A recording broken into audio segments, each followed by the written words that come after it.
Muy buenas noches a todos los que nos siguen en una sesión más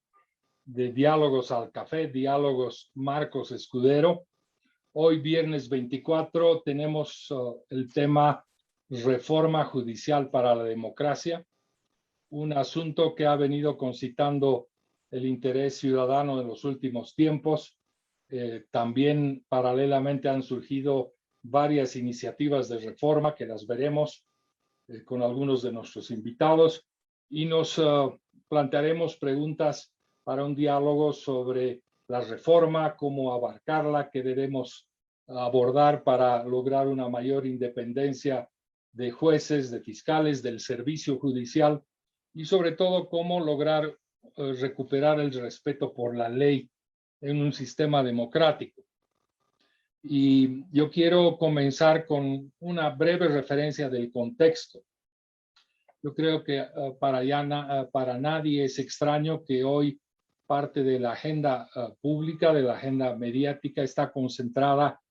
en el tema judicial, no solamente desde la perspectiva de la enorme desconfianza o el nivel de crítica al desempeño del servicio judicial, pero también y afortunadamente con iniciativas diversas para encarar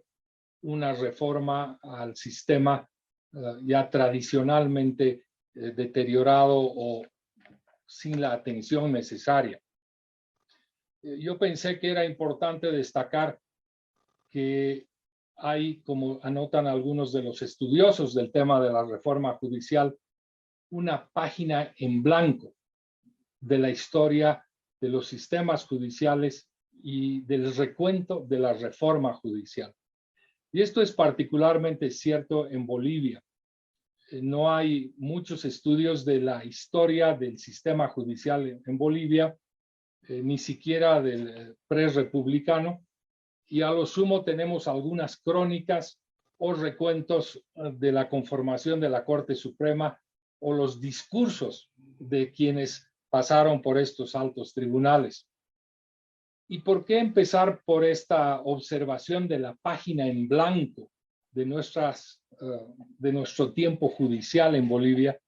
Y es un problema que se apunta también a otros países de la región, porque parece indispensable conocer qué dimensión se le otorgó al sistema judicial. No voy a referirme a la etapa colonial, pero en la etapa republicana. Tal parece que el interés por mantener o preservar un sistema judicial equiparable a otros órganos de poder del Estado no fue precisamente el interés de quienes fundaron la República, que aparte de algunas iniciativas rápidamente sucumbieron a mantener al órgano judicial o a las altas cortes con un nivel de desprecio o de relativa importancia o importancia muy menor, una importancia política básicamente inexistente y muy fácilmente cooptable o manejable desde que nos convertimos en república, con tal vez algunas excepciones. Y esta característica de que el órgano judicial o el sistema judicial tenga muy poca relevancia política parece ser muy importante porque tiene que ver con un valor esencial de la democracia, que es el respeto por la ley y quién puede hacer preservar o quién puede generar el respeto por la ley y otorgar la tutela judicial, el respeto del Estado por los derechos acordados en favor de los ciudadanos. Por eso la importancia de pensar en llenar esa página en blanco de nuestro análisis, de nuestra historia, porque esta ha sido una constante. Y tal vez hay indicadores muy objetivos, seguramente se van a referir a ellos también los expositores. Solo basta ver el presupuesto que el Estado boliviano destinó al órgano judicial. No llega al 2% y ha habido etapas con indicadores mucho menores. ¿Y por qué no decir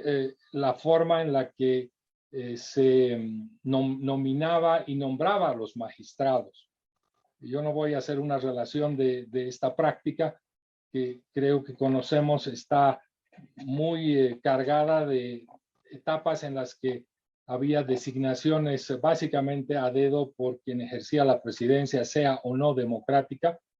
Hay un estudio muy interesante elaborado por unos doctorantes americanos de una universidad americana que revelan, por ejemplo, los plazos de permanencia de las altas autoridades en los altos cargos y son muy bajos comparados con cualquier otro país de la región o el mundo. Y ni qué decir del tema de la independencia del órgano. También hemos tenido etapas en las que el poder político se conmovió por la importancia de contar con un sistema judicial mucho más efectivo.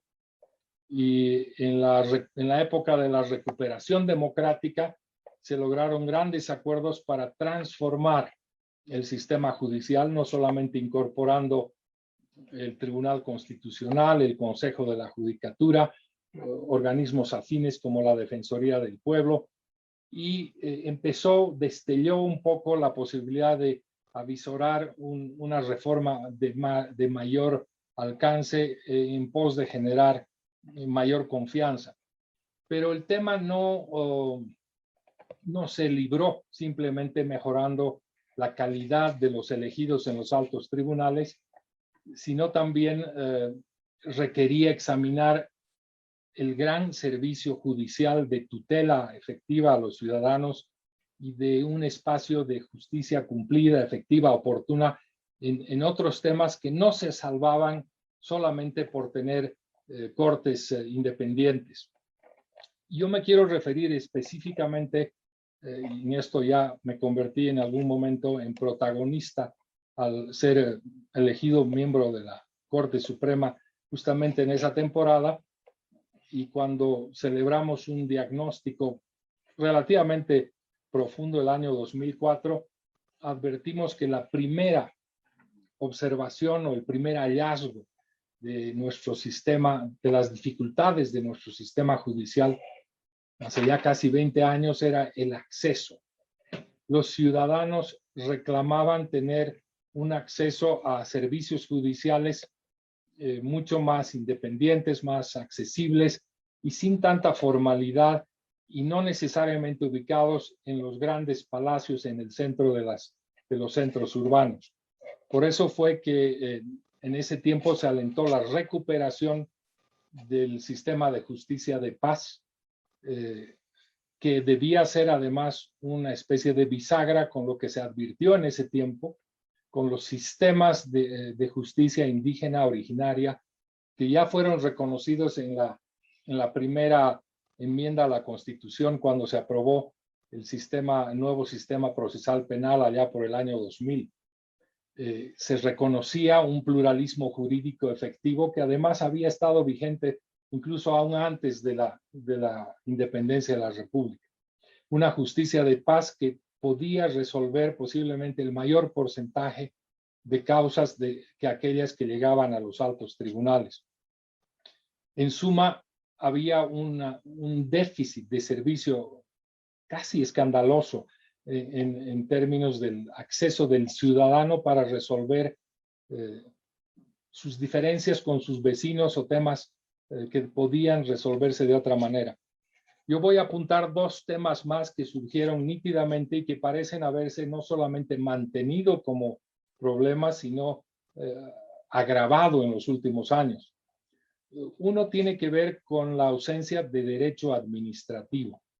El Estado boliviano tiene posiblemente el mayor déficit de abrir espacios para que el ciudadano común conteste, represente o reclame al Estado por sus derechos.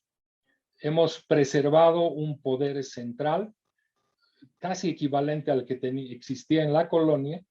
y es el Estado el que puede enjuiciarte como contribuyente, como una persona que debe honrar una serie de pagos a los sistemas contributivos, etcétera, pero no a la inversa. No existen juzgados en los cuales o en los que uno pueda representarle a cualquier agencia pública, llámese municipio, gobernación, ministerios de Estado, autoridades administrativas. Hubo un destello de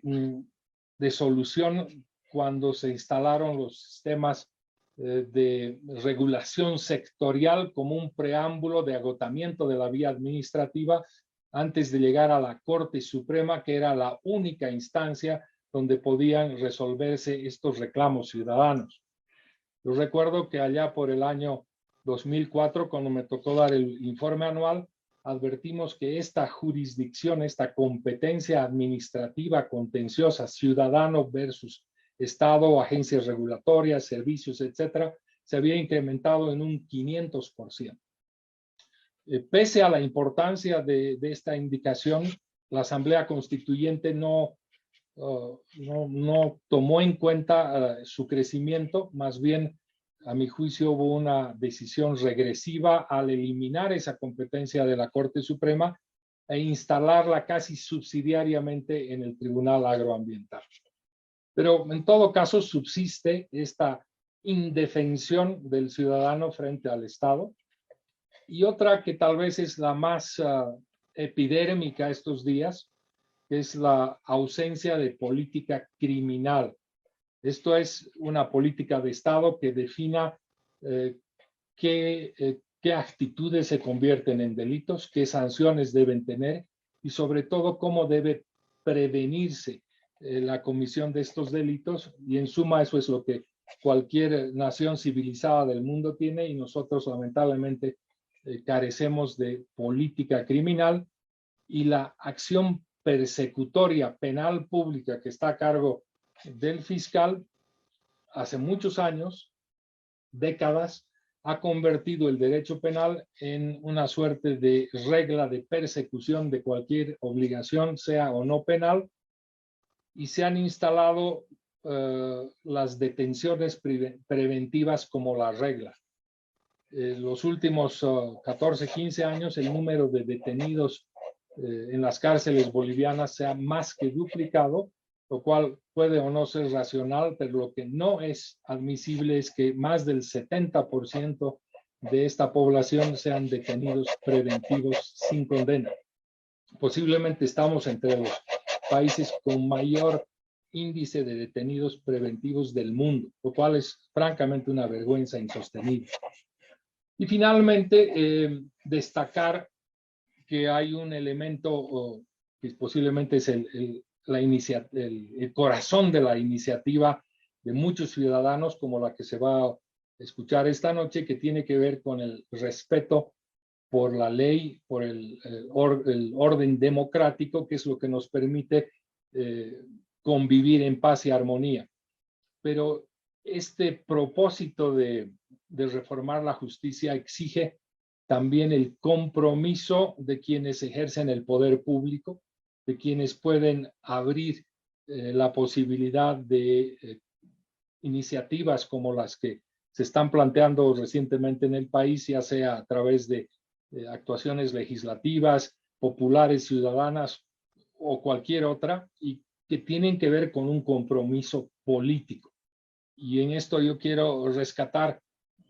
una reflexión que hacen dos autores que son muy importantes en Latinoamérica y que han escrito posiblemente la obra más completa sobre reformas judiciales, que son Binder y Obando, un par de juristas latinoamericanos, uno de ellos argentino, que concluyen una obra que ya tiene varios años, pero sigue siendo muy actualizada, y que concluyen que ninguna reforma o iniciativa de reforma judicial podrá tener una perspectiva si no incorpora una reforma con consensos políticos. De otra manera, y ellos vuelven a esta idea de la página en blanco, revisemos nuestra historia. Si no hay un consenso político sólido, reflexionado y bien trabajado a partir de diagnósticos que nos permitan ver la alta complejidad del servicio judicial, posiblemente tendríamos que reflexionar sobre el tiempo al que dedicamos y cómo podemos trabajar este consenso.